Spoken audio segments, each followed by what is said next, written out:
Well, good afternoon, everyone, and welcome to SBAM Small Business Briefing. I'm Sarah Miller, our Vice President of Marketing and Strategic Communications.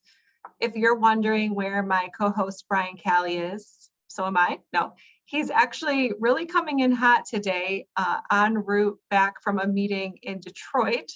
So I'm going to stall for a few minutes while we wait for him to get here so we can really get into the meat of it. But before we do that, I want to say a big thank you to our sponsor, Marana Group. They are a data, document, and distribution company in Kalamazoo. So you might have noticed we missed last week Thursday's show, and that's because our entire team was at our annual meeting and Small Business Summit last Thursday here in Lansing. And for those of you who are there, it was so good to see some of you in person after 2 long years of kind of communicating through this medium here. It was an amazing event, and I do want to share just a couple of highlights with you all. During the event, we have some awards given out, and we were able to honor Representative Mark Tisdale with our Legislator of the Year award. So there's a picture of him. We were also recognizing Representative Sarah Cambenzi as well, but unfortunately she was in district and unable to attend. Here we have Bill Kimball. He is actually our immediate past chair, but he was honored as our Advocate of the Year. Bill has a wonderful passion for placemaking and definitely worked really, really hard this past year to advance that cause here at SBAM. So we were thrilled to honor him with that award. As I mentioned, we had Bill Kimball saying goodbye after his year of service as SBAM chair. And here he is passing the gavel to incoming chair Park Kurzman, who owns a company called Lauren Industries in Muskegon. So we'll definitely make sure to have Park on soon so that you can meet him. And then really the star of the show is our panel. Here we have Chris Shepler, who owns Shepler's Ferry, Gina Thorson of Stormy Cromer, and David Roy, who was the former owner of Marana Group, our sponsor, talking about their stories of transition. And it was a really riveting 45-minute conversation moderated by Derek Dickow, just about different succession planning and transition experiences. I think the three of them could have talked for another 45 minutes or more.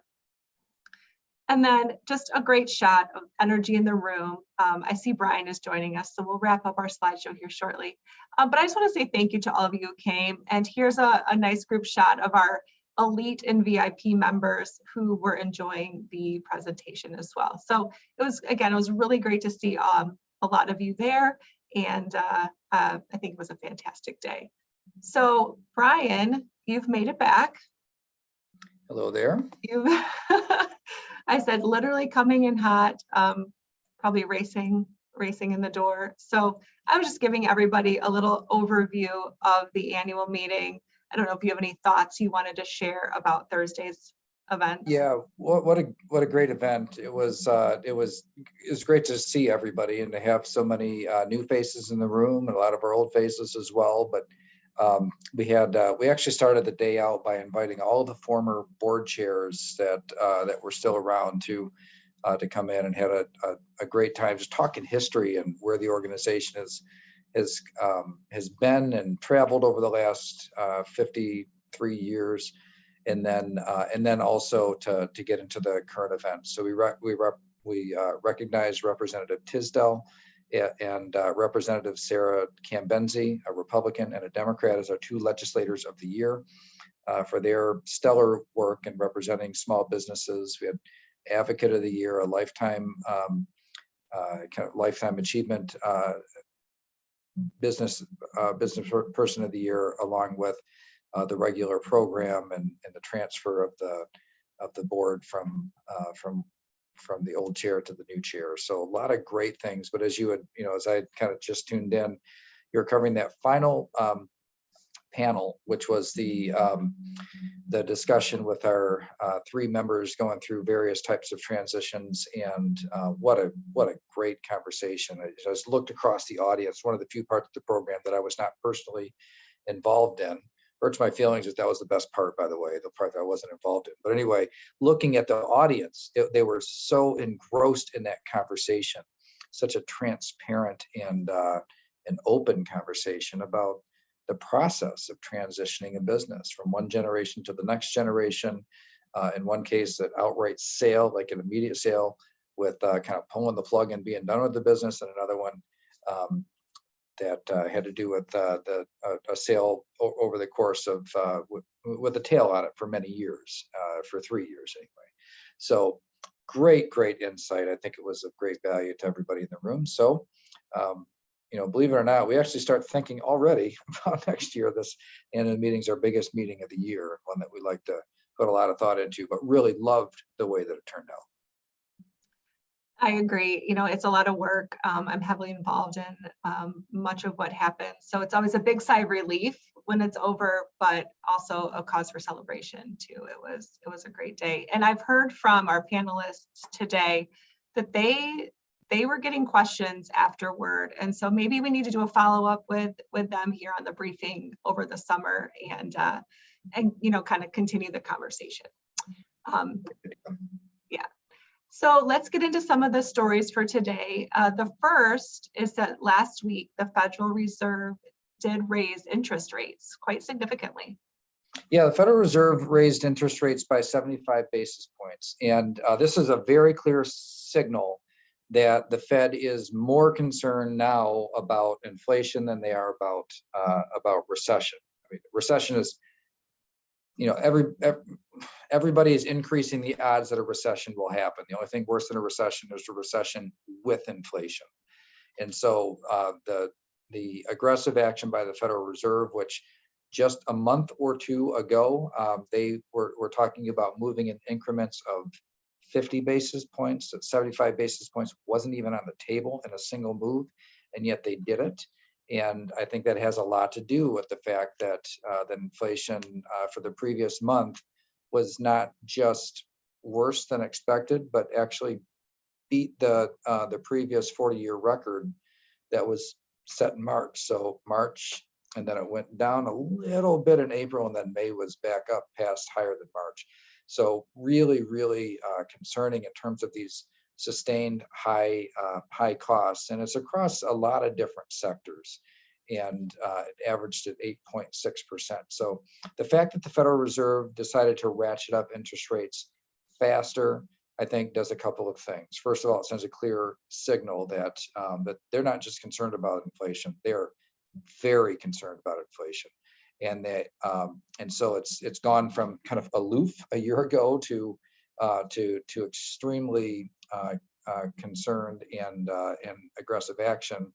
But it also, I think it increases the likelihood that we will face some sort of a recession, a contraction of the economy. And while that, of course, we've had recessions before, and some are shallow and short, and some are deep and long. And that's really, I think, the biggest open question now is this a shallow and short recession where things get back underway real quickly, or is it going to be something that persists longer? Now, I'm not an economist. I just play one on TV, I guess. But there's but when I look at this, I'm looking at overall confidence intervals. There's a lot of ways that confidence of consumers and businesses are measured, and I see confidence fading. That does contribute to to recessionary type conditions, but also in terms of getting costs down, until energy costs are under control, overall, you might be able to stop it from going up as much as it has been. You might be able to bring it down a little bit, but with energy costs, home heating fuel, and then also gasoline with it, and oil, with those energy costs being so high, it's even with the aggressive action by the Federal Reserve, until those energy costs come down, we're still going to struggle at least somewhat with inflation. Hopefully not as bad as it is today. So that's really what I'm looking at is in terms of trying to look around the corner and see what's happening is with the economy is how confident are businesses and individuals feeling, and then how that translates into their economic behavior and what's happening with energy prices. And as long as energy prices are as high as they are, I don't have any confidence that this problem with rising costs is going to be short-lived. And speaking of lack of confidence, we seem to have a constant headline about canceled flights. Lots of pictures of people stranded in airports, flights canceled, delayed. And now the Secretary of Transportation is kind of threatening to take action. What does that mean? Yeah, there's this is one of the I actually found this somewhat ironic because I think the federal government is actually part of the problem. But there's been a series of issues or challenges that the airlines have faced, and part of it is that the workforce is way down, just like everybody else, except for when it came to the worst parts of the pandemic, a lot of airlines did do early retirements to try and reduce the roles. And so ramping back up with employees has been particularly challenging. So it's been the regular struggles that everybody's dealing with, in addition to trying to replace kind of an accelerated retirement process that was instigated at a time when it looked like things for the airline industry were going to be curtailed for some time, and then the demand came roaring back. So had it not been just recently, I think we would have set some new records for travel had it not been for the fact that so many flights were canceled. The other thing, though, that as the feds have looked at it, they're measuring kind of people's frustration and what's happening there and how inefficient it makes travel when you have these cancellations. There's a ripple effect, and once these cancellations get started, it affects across multiple regions and on most of the time multiple days. But the feds with the FAA, the staffing problems that they have at the security checkpoints has actually contributed to the problem as well. And it's not to say that they're incompetent or anything, but like the airlines are struggling with having enough people, and then security, Department of Homeland Security is struggling with the same types of staffing challenges. So kind of getting people through the system has become more challenging. So when the feds are threatening fines for canceled flights and that sort of thing, it's like, well, everybody's dealing with the same types of issues right now in terms of workforce, but it's particularly acute in the airline industry. You might recall that last week when we were looking at the inflation numbers, that one of the highest increases that we saw was for ticket prices. And it's because, again, constrained supply coupled with increased demands means that the price goes way up. And so that's what we're facing right now. And unfortunately with that one, what it takes to bring on pilots in particular, train and bring on new pilots, and it's different than just having a pilot's license to be able to fly in commercial for a commercial carrier. It's not a quick process, and of course, we all want this problem solved, but not at the risk of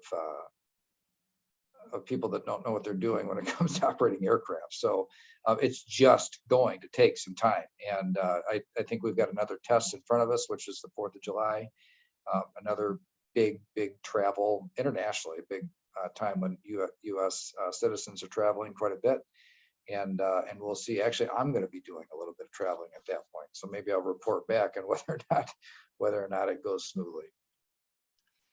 Yeah, you'll definitely need to pack your patience, as my mom would have said, and be prepared for busy airports. So we were talking a little bit before the show about a story you read about the fate of one of Detroit's high-rise buildings. Can you share a little bit about that? Yeah, back in the day, people might remember that there was the Hudson's department store in Detroit, and that site has been talked about for many years and what could happen there. So that building was eventually imploded, and it's like prime space downtown. Dan Gilbert, who has bought it over the years, bought a lot of the downtown buildings, and has led a resurgence in Detroit, and a lot of positive things there. Is building a $1.4 billion skyscraper, and it's being constructed on that Hudson site downtown. In fact, I was earlier this morning, I happened to be right in that neighborhood, walked right past it. And it's a huge project, but there's a bit of controversy right now just over whether or not there'll be some sort of property tax breaks or property tax abatements on the property. And out of that, so it kind of begged the question, well, why has somebody who's been so successful need a tax break? And it has to do with competitiveness in terms of the ongoing operating costs of these types of buildings. And what really stuck out to me was a comparison that Cranes did in their article between what a building like a $1 billion skyscraper building, what it costs for taxes in New York City compared to Detroit. And so in New York City, the owner of a $1 billion skyscraper pays about $17 million annually in property taxes. And that's based on the Lincoln Institute of Land Policy study from 2020. So a $1 billion property, $17 million in property taxes. In Detroit, let's see, a $1 billion skyscraper would pay $50 billion. So in New York, 17 million, sorry, I may have said billion, but in Detroit, 17 million, or sorry, New York, 17 million, Detroit, 50 billion for $1 billion skyscraper style building. And so really, when you consider that, really stuck out to me. Like, I knew that property taxes in Detroit were high, but it is, if you're thinking about trying to win people back and leasing up space, retail and office space, which is kind of shaky right now. The idea that the property taxes in New York would be 1/3 of what they are in Detroit is obviously going to be an obstacle to anything new happening in that area. So, looking at the tax foundation rankings between states, Michigan actually is on the income tax side is pretty competitive. A top 20 state on sales taxes, pretty competitive. With states around the country, but the one that really does kind of stick out as being less competitive is on our property taxes. We don't at SBAM, we don't spend a lot of time working on property tax advocacy, say for the personal property tax on business equipment, but it's mostly a locally driven tax. So it's not a statewide, you pay different property taxes depending on where you are in the state. So it makes it a little differently to impact things across the state.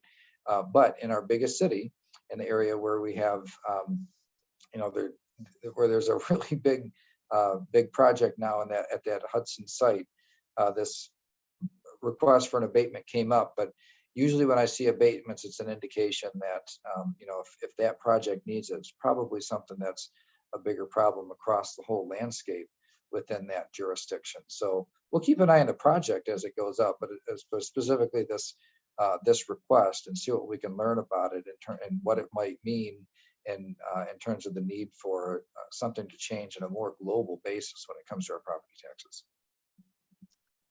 All right, and now it's time for our new Data Monday segment, where we have shifted from covering more COVID-related data to economic indicators. And so, Brian, are you sharing, or? Why don't you go ahead and share, so I don't have to right. run through my email in front of everybody. But so this new format, we're kind of getting away. We'll still cover COVID data in the event that something significant changes that we believe that you need to know about. So there's a series of slides here that are based on the National Federation of Independent Business, and this is, it's a national organization. They have offices in all 50 states. And so just looking at this national data, some things that really stuck out to me. First is in the blue, you'll see the Small Business Optimism Index.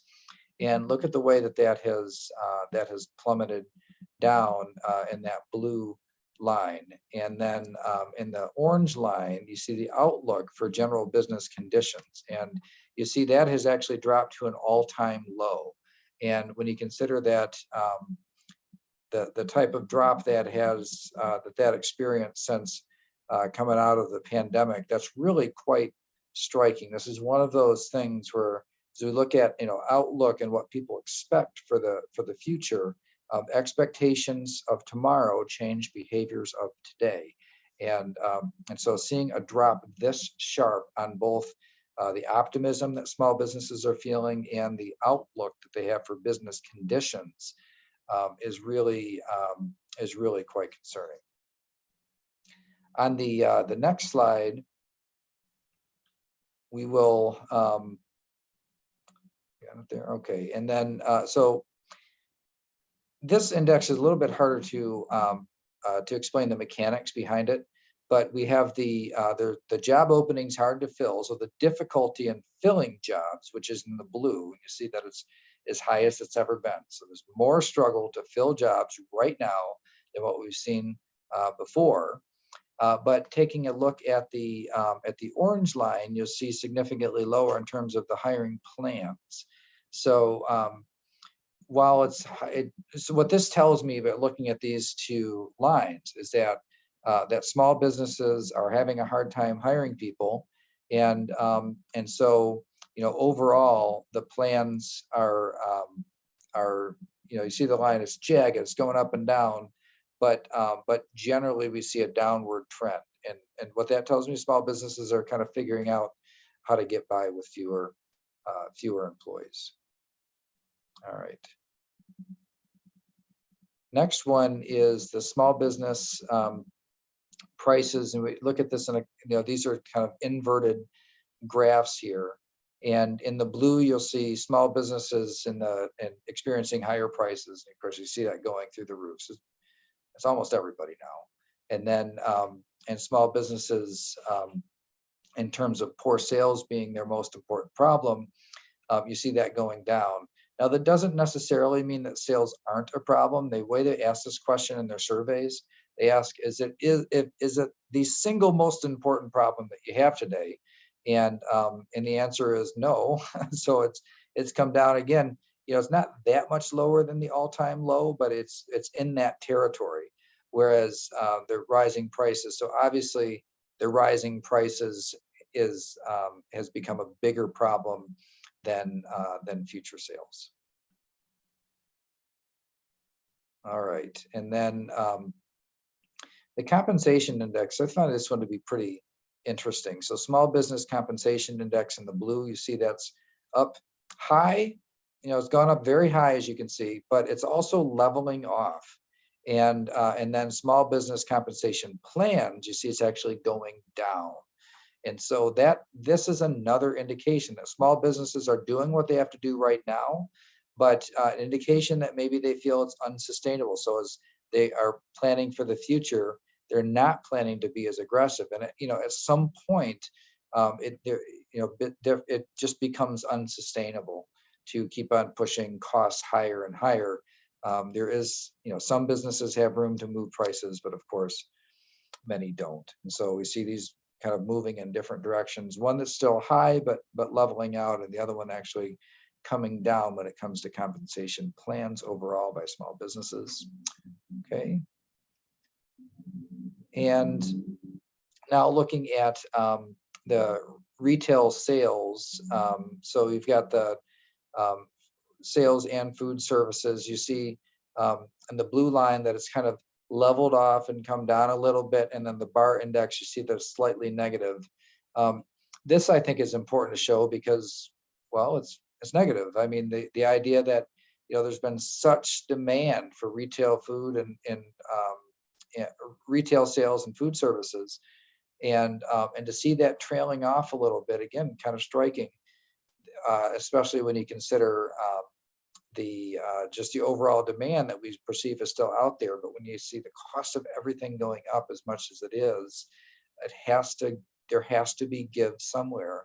And this is really the first indication that I've seen where it's actually showing up in the data. All right, this next slide, which is looking at the housing starts. This kind of getting away from the small business NFIB surveys and getting into the housing starts. And you'll see that the privately owned, so these would be houses, housing starts and permits for new houses are both falling pretty sharply. So again, not particularly surprising when you see interest rates that are rising the way that they have been rising over the course of the last few months. So the market doesn't just move when the Federal Reserve moves. The market moves ahead when they expect the Federal Reserve to move. And so you already see interest rates among mortgages significantly higher than they were just a few months ago. And when that happens, it's natural to expect that there would be a softening in the demand for housing. And then in this case, you see that new housing starts in terms of creating new housing out there, new housing starts and permits, which would be a precursor for new housing starts, both starting to sharply fall off. All right, and this last one, maybe just on a little bit of a lighter side.